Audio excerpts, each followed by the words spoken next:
The tariff is a tax increase. It's a tax that applies to imported goods in the United States, so it burdens U.S. importers. There's no way that it's a tax cut. It increases revenue. It increases the tax burden in the U.S. economy.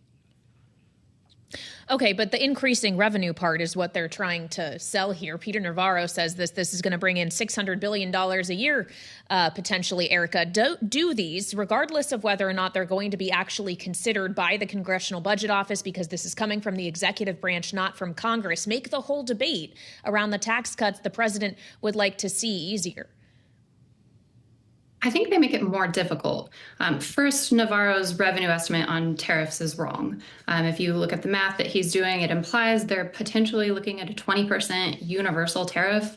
The revenue estimate for that is closer in the $3 trillion to $4 trillion range over a decade, not $6 trillion.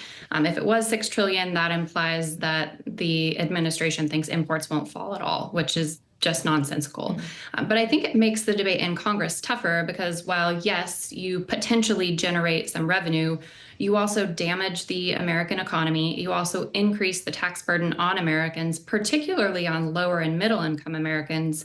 And they're not going to feel better off if Congress just continues the tax system that they're paying today. And on top of that, they have to pay significant increases in the prices they pay, or they see reductions in their income. We see increased unemployment because there's also a trade war going on. So I don't think tariffs are the easy answer to how do we pay for tax cuts.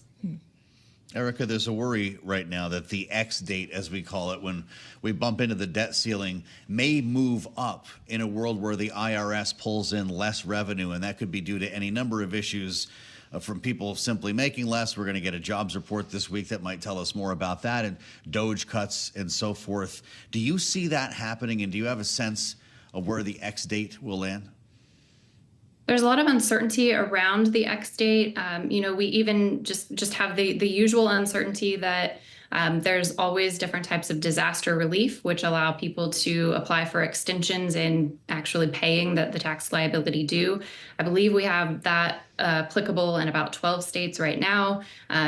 Storm season is coming up, which means we could see even more disaster tax relief. So in addition to the DOGE uncertainties, the economic uncertainties, we also have tax relief uncertainties that could mean revenues come in lower, which could mean the X date pushes closer in the summer. The Congressional Budget Office has said it's probably going to happen sometime between August and September, which puts even more pressure on Congress to hurry up with this budget reconciliation process and include an increase in the debt limit in that package.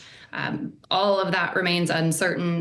The timeline for finishing that budget reconciliation process, given differences in the House and the Senate and the approaches they're taking on the tax cuts, could spell trouble legislatively for that, which means they may have to turn to a bipartisan solution, which comes with its own difficulties. So on all of these fronts, tariffs, tax cuts, the X date, the theme is uncertainty, which is not good for growth, not good for markets, not really good for anybody. Well, I want to zero in on what exactly the Senate is doing to try to hurry up and get a tax package through this week, Erica. We are expecting they may have a vote on a budget resolution trying to bridge some of the gaps between the House and the Senate, although they still will look very different in terms of spending cut targets and what have you. The problem is they can't actually move forward with that vote until they get a ruling from the Senate parliamentarian as to whether or not they can use the current policy baseline. Can you just walk us through what implication that has and whether it's intellectually honest in assessing how much ultimately these tax cuts will cost? So if the Senate gets to move to the current policy baseline, that will attach a score of 0 to extension of the tax cuts, because a current policy baseline assumes that what is current policy today will continue. So it looks free as far as the score attached to the legislation. It doesn't change the real world implications of extending tax cuts.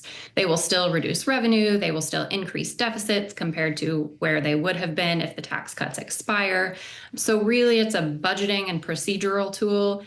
It's not a way to truly offset the deficit impact of tax cuts. It also may create disagreements with the House and deficit hawks in the House who are interested in offsetting most, but not all, of the deficit impact. if the Senate is using current policy to say, hey, we don't need to pay for this.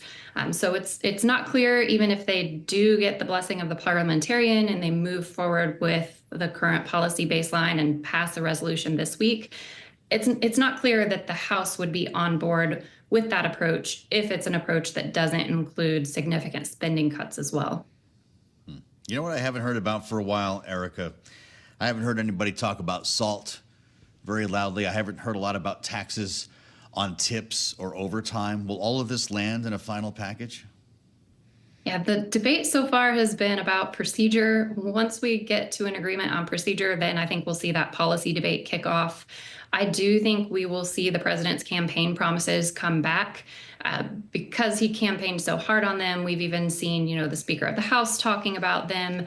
So I think they come back. The question is, in what form and fashion? Because just extending the expiring tax cuts alone has a price tag of about $4.5 trillion. If you tack on no tax on tips, no tax on overtime, no tax on Social Security or some type of benefit for seniors, deductibility of auto loan interest, some of these other business provisions the president mentioned, you get to a price tag of somewhere around $7 to $8 trillion, which is just unfathomable. So it means lawmakers are probably going to pare back the design of some of those campaign promises.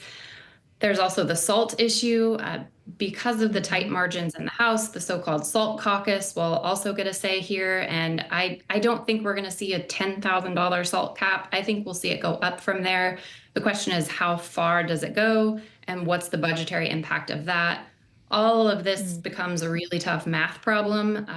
And it could mean we see some creative policymaking to hit the math targets rather than good policymaking to boost incentives to invest and work and simplify the tax code.